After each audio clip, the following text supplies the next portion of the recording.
Muito obrigado por estar conosco. Vamos começar com a notícia do dia, que é o fato de você ter anunciado que vai entrar para a política israelense e que está se juntando a um pequeno partido que, para ser sincero, a maioria de nós nunca tinha ouvido falar antes. Por que você se une a um partido que hoje não parece capaz de superar o limite eleitoral? Você afirma querer unir a direita, mas isso não dividiria o grupo? O fato é que, atualmente, todo partido que tem assento no Knesset tem sangue nas mãos, pelo que aconteceu em 7 de outubro. E eu não poderia, de consciência tranquila, me juntar a nenhum deles. Os partidos têm sangue nas mãos. Você quer dizer que Itamar Ben-Gvir também tem? Todos eles. Todos eles. Cada um dos partidos tradicionais que está neste Knesset carrega uma responsabilidade pelo desastre que ocorreu em 7 de outubro. Ninguém. Muitos dizem que é o exército ou serviços de inteligência, não eles. Também ouvimos que foi o governo anterior. Vivemos em uma democracia. Certo. O exército deve servir ao Estado e ao governo vigente. O fato é que esse desastre não começou em 7 de outubro. O equívoco começou muito antes, e foi a má administração e a falta de supervisão dos governos civis, dos chamados partidos democraticamente eleitos, que permitiram que eles escapassem da responsabilidade por esse desastre. Mas Benjamin Netanyahu diz que ele consertou isso, que tivemos, como dizemos em hebraico, a guerra do renascimento, que Israel derrotou seus inimigos e que o que quer que tenha acontecido em 7 de outubro. Nós não vencemos nossos inimigos. Não há um inimigo. Nenhuma das frentes dessa guerra em múltiplas frentes foi decisivamente derrotada. Nem Bibi, nem Naftali Bennett foram totalmente honestos. Netanyahu, com todos os seus méritos ou falhas, lutou pela sua libertação. Quando você chegou a Israel, ele estava lá pessoalmente para te receber. Você está sendo ingrato ao atacá-lo agora e dizer que ele tem sangue nas mãos? Ingrato. Eu vou te contar. Deus me trouxe para casa porque foi um milagre. Esther Aller Shalom, minha esposa, lutou 30 anos para me trazer de volta. Ron Dermer lutou para me trazer de volta para casa. Sheldon e Mary Edelson lutaram para me trazer de volta para casa. O rabino Peset Lerner lutou para me trazer de volta para casa. Muitas pessoas lutaram para me trazer de volta para casa. Bibi, você sabe, ele deixou minha esposa quase morrer de fome nas ruas de Jerusalém antes de se dignar a vê-la. Isso agora é política, Owen. Política. Agora, eu agradeci muito a ele quando cheguei em casa, mas o problema está no fato de que eu passei a conhecê-lo. Quando cheguei em casa, e eu não gostei nem um pouco do que vi. Você afirmou que a direita israelense está repleta de bajuladores do Netanyahu. Quem são esses bajuladores? Quais políticos ou figuras da mídia no país você considera de direita e bajuladores do Netanyahu? No que diz respeito ao Itamar Ben-Gvir, olha, muitas das políticas dele eu não tenho nenhum problema. Mas chega um momento em que, quando você diz, se você fizer tal coisa, eu vou embora, e aí você não vai, me desculpe, você meio que perde a credibilidade. Você quer dizer sair do governo? Sair do governo. Chaz, me desculpe, não é nada mais do que, bem, muitos deles deveriam estar na cadeia, vou colocar dessa forma. E o líder deles esteve na cadeia. Tudo bem. Então, organização criminosa é o que vem à mente. E quanto aos Haredim? Então, Shas é uma organização criminosa. Acredito que seja uma organização criminosa. Eles ficam com quem pagar mais. Eles entrariam num governo sem problema, como os Haredim.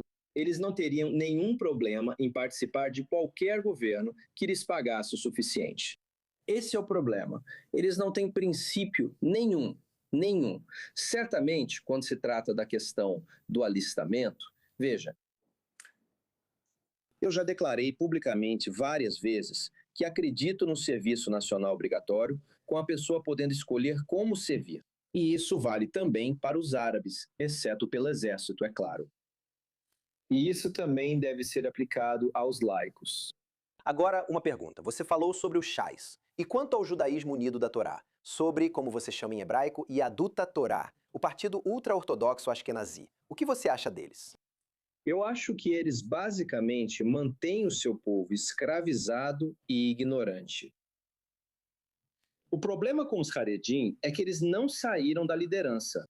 E eu quero deixar isso claro, é da liderança que estou falando. Eles não saíram do exército, ou melhor, desculpe, eles não saíram do gueto, do shtetl. Tudo bem, eles parecem não entender que quando você vive neste país, como cidadão, quando você recebe dinheiro do governo, você deve algo ao governo. Se você não gosta deste governo, ou acha que ele é, entre aspas, traidor, Deus me livre, tudo bem, em um caso assim, não peça dinheiro nenhum. Não peça. Então, em relação aos Haredi, para concluir, no que diz respeito aos partidos Haredi, na minha opinião, eles são uma operação de extorsão. Só isso. E vimos isso recentemente. Uma operação de extorsão.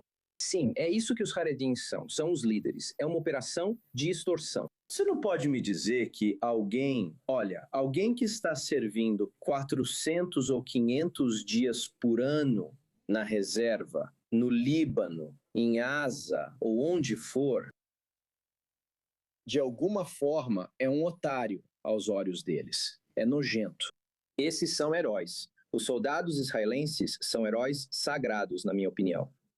E para os Haredim, os líderes dizerem não, eles não são melhores do que o exército do Tsar, ou o exército do Kaiser, ou qualquer outro exército não judeu, é insultante e está errado. E eu acho que as coisas precisam mudar para o bem, não só de Israel, mas também para a população Haredi. Você está preocupado que ao entrar na política e assumir um papel mais público possa prejudicar essa relação tão importante entre Israel e os Estados Unidos? Você não é uma figura tão bem vista nos Estados Unidos e entre o público americano. Deixe-nos dar uma nova ideia. Os Estados Unidos não têm uma opinião muito boa sobre nós, independentemente do que pensam de mim. Temos um bom exemplo disso durante o governo Biden. E o que está acontecendo agora sob o governo Trump não é muito melhor. O que você acha de Donald Trump? Eu acho que ele é muito perigoso. Perigoso. Perigoso, pois não sei qual é sua estrela guia, nem seus valores. Ele é amado neste país. Ele é amado neste país. Bem, isso só mostra o quanto muita gente neste país é realmente estúpida. Eles parecem não entender que impérios como os Estados Unidos têm interesses permanentes, não amizades permanentes. Faça a si mesmo uma pergunta.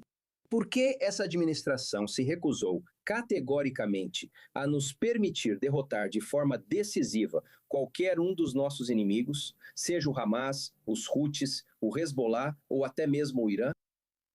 Por quê? Porque eles não querem que a gente vença nada de forma decisiva. Você tem um cara como o Trump, que na verdade não sabe muito sobre o que está acontecendo nessa região, exceto talvez o preço dos imóveis. E ele depende de pessoas como Jared Kushner ou Steve Witkoff, que eu chamo de Tweedledum e Tweedledee, que só estão interessados em uma coisa: o próprio bolso. É simples assim. Não dá para confiar nesse homem. Você considera Donald Trump antissemita? Não, eu não acho que Donald Trump seja antissemita, de jeito nenhum. Eu acho que ele é pró-dinheiro. Só isso. Você se sente justificado? Quero dizer, você acha que o que você viu nos anos 1980, no seu caso, é o que as pessoas estão vendo agora? Na sua visão, é assim que você vê? Olha, e o que eu vi naquela época, no início dos anos 80, era só o começo do que agora se concretizou. Acabou. Essa aliança acabou. Na próxima eleição, A aliança acabou. a aliança acabou. Na próxima eleição, teremos uma escolha muito ruim entre o ruim e o pior. Certamente, à esquerda com os democratas, não teremos nenhum amigo lá. No que diz respeito à direita, sinto que vai ser preciso um milagre para termos pessoas razoáveis nessa chapa. Alguns vão assistir a entrevista e dizer Jonathan Pollard, entrando na política israelense, concorrendo por um partido que agora é pequeno, falando o que pensa, enfrentando a classe política por todos os lados. Esse é alguém que quer dizer a verdade para quem está no poder. Não é alguém que realmente queira ser ministro em um governo, que não queira ser um político prático no Knesset israelense. O que você diria sobre isso? Vou servir em qualquer função que for apropriada. Vou me colocar à disposição. Se o povo israelense, o eleitorado israelense, não concordar com o que eu disse, ou não achar que eu mereço ser eleito para o Knesset, tudo bem, estou disposto a aceitar isso. Se eles quiserem garantir, e isso é o mais importante que quero deixar claro, que nunca mais haja um 7 de outubro, é melhor você votar em alguém como eu, em vez de Bibi Netanyahu, Naftali Bennett ou Gadi Eisenkot. Jonathan Pollard, muito obrigado. Ótima entrevista, muito obrigado por estar conosco. Muito obrigado, Owen. Fique bem.